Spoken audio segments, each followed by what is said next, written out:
j'espère que vous allez bien. On se retrouve dans une nouvelle vidéo. Donc prenez un thé, un café, un matcha, ce que vous voulez. On va parler perte de poids et surtout perte de graisse. Parce que j'avais déjà fait une vidéo sur ma perte de poids où j'avais perdu 15 kilos. Et là, j'ai perdu 3 kilos en même pas 2 semaines. Mais j'avais pas pour objectif de perdre du poids, pas du tout. Je voulais surtout perdre de la graisse, mais j'ai perdu quand même des kilos. Et j'ai vu sur mon corps, je vous mettrai des photos bien évidemment ensuite pour voir un petit avant-après. Franchement, j'ai perdu pratiquement toute la graisse qu'il y avait en plus. Après, c'est bon d'avoir de la graisse, il faut quand même avoir de la graisse. Et il y a des endroits où il y aura toujours un petit peu de graisse et c'est normal. Mais si ça vous intéresse et que vous avez envie de perdre des kilos ou de la graisse, suivez ma vidéo. Mais je fais pas cette vidéo pour se sentir mal dans son corps. Au contraire, moi je partage des choses qui ont marché sur moi. Donc si ça peut aider certaines personnes qui ont cet objectif-là, mais c'est pas pour imposer une perte de poids à qui que ce soit. Donc voilà le petit disclaimer, c'est juste un partage spontané. Donc je vais un petit peu diviser cette vidéo en plusieurs parties. Et il y a un point que je n'avais pas parlé dans mon ancienne vidéo sur la perte de poids. Et je me rends compte que ça joue énormément dans le fait de perdre du poids, c'est le sommeil. On pense pas assez que dormir, c'est très très important pour notre système nerveux, pour nos hormones, pour plein de choses, pour avoir de l'énergie. Si on a de l'énergie, on va pouvoir faire une bonne séance de sport, aller marcher, se sentir bien dans son corps, et tout ça, ça va aider.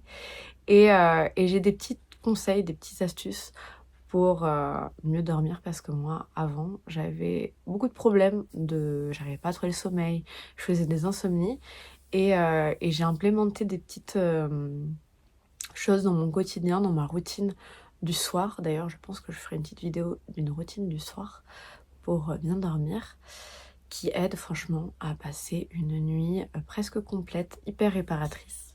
Donc pour bien dormir, déjà, il y a la partie des compléments alimentaires.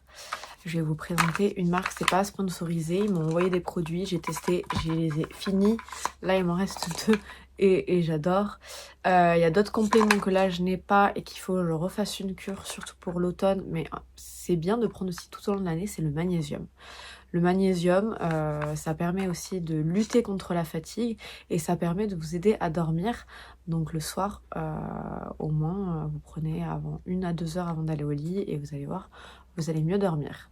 Après, j'ai un autre complément qui est génial pour aider à dormir. Bon là, c'est de la marque Lemy. C'est la marque de Kourtney Kardashian. Je voulais grave la tester et j'ai adoré les gummies et même les effets. Donc là, c'est le slip. Il y a de la mélatonine et du magnésium, du coup, dans celui-ci. Mais comme je vous dis, vous pouvez prendre les deux séparément. Et il y a une marque, je crois c'est ZzzQuil Sommeil en parapharmacie et pharmacie, avec des gummies à mélatonine qui vous aideront à bien dormir. Généralement, moi, quand je prends 2 ou 3, des fois je surdose et je dors, mais direct, 10 minutes après, je dors. Normalement, ils disent 30 minutes avant le coucher. Moi, je vais prendre 10 minutes avant. Bah, j'aime bien faire une petite méditation, du coup. En plus, la méditation, pendant que la personne parle, je fais des méditations guidées, ça m'endort complètement. Et en plus, ça, je le prends plus dans la journée pour la concentration. C'est des gummies à base de ashwagandha, je ne sais pas comment on prononce bien, mais il y a plein de compléments à base de... Je ne sais plus si c'est une plante ou un champignon. Je vérifierai et j'inscrirai ici. Et du coup, ça permet d'être moins stressé. Et le fait d'être moins stressé aide à mieux dormir. Donc, sur la partie sommeil, ça, c'est mes petites astuces pour aider à bien dormir. Et aussi pour le réveil, ce qui est important, c'est pas de se réveiller en plein cycle parce que du coup, on va pas vouloir se lever, ça va être compliqué. Donc, par exemple, avec ChatGPT, j'ai calculé... pour avoir mes 7 ou 8 heures de sommeil parce que c'est important au moins de dormir 7 ou 8 heures pour bien récupérer. Moi, par exemple, on me couche là l'été à 21h30, donc je me réveille à 6h30 et quand je vais me coucher à 22h, par exemple, on me lève à 7h du matin et mon corps, des fois, arrive à se réveiller, du coup, avant le réveil, naturellement. Donc tout ça, ça aide et vous verrez que vous arriverez à mieux manger derrière et du coup à perdre du poids aussi par rapport à cette routine d'avoir un meilleur sommeil. Du coup, en deuxième catégorie, je voulais aborder l'alimentation. C'est le nerf de la guerre parce que souvent on dit le sport c'est 20% du travail pour perdre du poids et l'alimentation c'est 80%. Parce que si vous mangez mal et que vous faites du sport, ça va pas balancer du tout, ça va stagner. Donc vraiment, l'alimentation, c'est hyper important. Ça vous donnera aussi toute l'énergie pour ensuite faire du sport. Et dans l'alimentation, moi, donc j'inclus pratiquement des légumes. Vraiment, j'essaye de manger 5 légumes par jour. Des fruits aussi, surtout au goûter des baies. Et j'inclus énormément, c'est une prof de pilates où je fais le pilates qui m'avait dit que si on veut perdre de la graisse, il faut manger des protéines. Et donc le matin, je mange des œufs ou des pancakes protéinés, des choses qui sont protéinées ou du skyr avec des fruits. Le midi, ça va être du blanc de poulet ou du poisson, mais quelque chose de très protéiné. Des sardines aussi. Et là, si je mange du gluten, parce que je mange très peu de gluten, si je mange du gluten ou du riz ou des céréales, je vais le manger à ce moment-là. Et le soir, en ce moment, bon, je conseille pas à tout le monde, mais moi, franchement, depuis que je ne mange quasiment pas de riz le soir, ni de gluten, ni de céréales, la seule chose que je m'autorise, que je mange, ça va être de la patate douce le soir. Et je vois que le matin, je me réveille, déjà mon ventre est très très plat et je pense que ça a aidé à perdre du poids.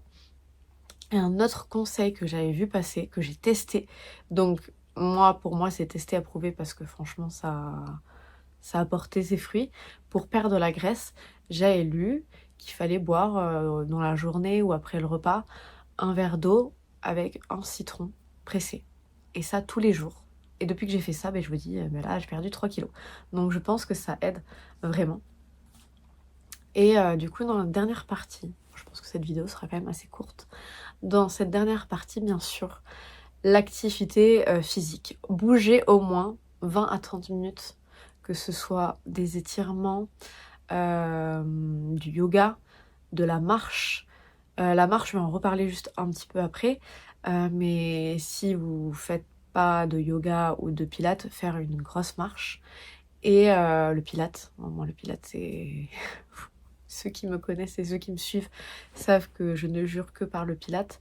Mais j'ai inclus là dans ma routine. Au contraire, en ce moment, je suis dans une prise de masse. Après avoir perdu mon poids, maintenant, je prends de la masse, mais musculaire. Je veux des muscles un peu plus... intense, pas intense, qui prennent de la masse, surtout au niveau des fessiers. Donc, je fais 3 séances de renforcement musculaire focalisé avec des poids, avec des élastiques. Et j'avais inclus un petit peu de cardio parce que c'est important d'avoir un petit peu de cardio pour aussi son cœur. Donc, soit de la marche rapide, soit du vélo. Après vous pouvez faire du running aussi, la nage c'est super bien aussi et bouger au moins, je vous dis faire ça au moins 20 minutes. Des fois j'ai pas le temps et je fais juste 20 minutes de pilates et 20 minutes de pilates c'est déjà très très bien. Et du coup je terminerai la marche. On vous dit qu'il faut marcher 10 000 pas par jour. Déjà, si vous marchez 7 500 pas par jour, c'est déjà très bien. Donc, essayez de vous fixer en premier objectif, par exemple, 7 000 pas par jour et augmenter petit à petit. Chaque semaine, moi, je vois que j'augmente un petit peu par jour et fragmenter dans votre journée. Parce que je sais que c'est pas donné à tout le monde de pouvoir prendre du temps dans sa journée pour aller marcher. Donc, moi, ce que je fais, c'est que Après chaque repas, je vais marcher. Après le petit déjeuner, je vais marcher 15 minutes. Après le repas du midi, je vais marcher 20 minutes. Après le repas du soir, je vais marcher 30 minutes. Et tout ça, mis de bout en bout, plus des petits circuits, des petites marches entre, ça va vous faire vos pas par jour. Et l'astuce aussi, c'est d'écouter des podcasts pendant que vous marchez pour ne pas avoir le temps si jamais vous avez du mal à marcher. Donc si vous appliquez tous ces conseils au niveau de bien dormir, bien manger, le jus de citron comme je vous ai dit, et une activité physique au moins de 20 à 30 minutes tous les jours, c'est sûr que vous verrez des changements. Et surtout, beaucoup on me parle de peser ce qu'on mange, compter ses calories. Moi, je ne compte pas du tout ce que je mange. Je mange avec le plaisir, je suis heureuse de ce que je mange et me dis que ça nourrit, que ça fait du bien à mon corps. Là, par exemple, pendant 3 jours, les midis, je mangeais hyper équilibré, hyper bien, des petites salades ou quoi. Et le soir, je mangeais des burgers, des frites. Mais ça reste quand même équilibré. Donc, je ne me prive jamais et je ne regrette jamais ce que j'ai mangé. Je pense que ça, c'est important aussi comme message. Donc, n'hésitez pas si jamais vous avez des questions. Après, cette vidéo sera quand même assez courte. Mais je tenais à vous faire part, moi, de tout ce qui a marché, ce que j'ai constaté pour cette perte de gras et surtout cette perte de poids.